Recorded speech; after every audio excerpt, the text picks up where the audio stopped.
నలుగురు మెచ్చిన నలుగురు తిట్టిన విలువలే శిలువగా మోసావు.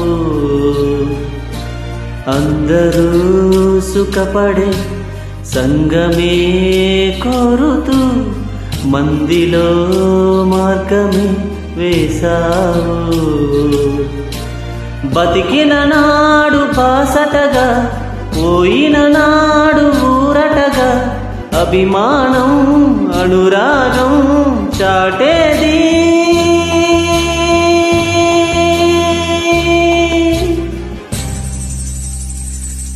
ఆ నలుగురు ఆ నలుగురు ఆ నలుగురు ఆ నలుగురు